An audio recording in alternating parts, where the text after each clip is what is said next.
ठाकुर जी के दर्शन करने का प्रथम साधन है भक्ति। बढ़िया साधन, सरल और सहज भक्ति। जो भक्त भक्ति करने लगता है उसे ठाकुर जी के दर्शन 3 प्रकार से होते हैं। कितने प्रकार से बोलो ना? 3। पहला दर्शन होता है स्वप्न में ठाकुर जी की झलक दिखाई पड़ना। कई बार बहुत से भक्त बताते, महाराज जी हमें सपने में भगवान दिखाई पड़ते, सपने में भगवान दिखाई पड़े, सपने में गुरुजी दिखाई पड़े, सपने में संत दिखाई पड़े। जिसका स्वप्न बार बार आवे, समझना उनकी कृपा तुम्हारे ऊपर प्रत्यक्ष हो या ना हो, उनसे तुम मिले हो या ना मिले हो, स्वप्न में आने पर समझ लेना उन्होंने तुमको भी याद किया है। हाँ, पहला दर्शन है स्वप्न दर्शन। दूसरा परमात्मा दर्शन का दूसरा रूप बताया, मंदिर में मूर्ति में ठाकुर जी का अनुभव होना। मंदिर में मूर्ति लगी हो, और कई बार हम ऐसी जगह जाते हैं जहां पर ऐसा लगने लगता साक्षात ठाकुर जी खड़े हैं।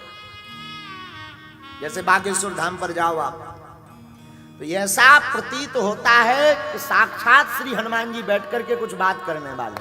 हाँ जी या ना जी बोलो। तो ये दूसरा दर्शन हुआ। तीसरा दर्शन, इसे उत्तम दर्शन कहते हैं, अप्रोक्ष दर्शन। इस दर्शन का मतलब है अहम ब्रह्मास्मि, आंख बंद करके अपने अंदर के ब्रह्म का दर्शन करने की दृढ़ता मन में लेना।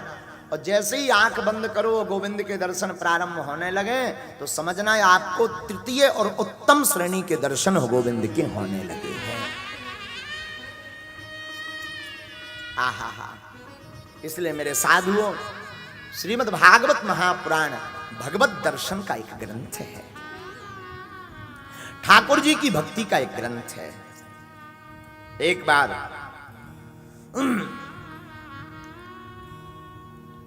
सौनकादिक ऋषि विराजमान थे। सबके मन में यही विचार आ रहा था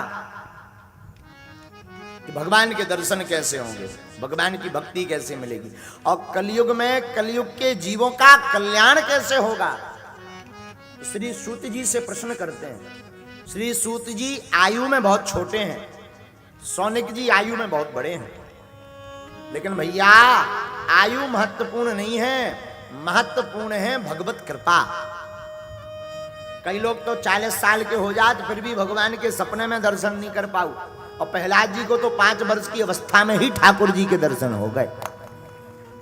तो भगवान आयु नहीं देखते हैं कि तुम कितने साल के हो गए, बूढ़े हो कि हल्के हो। हाँ, कई बार तो बुढ़ापे तक आदमी राम नाम नहीं लेते, कछु नक्कटाए ऐसे हो, बुढ़ापे तक राम राम नहीं करते।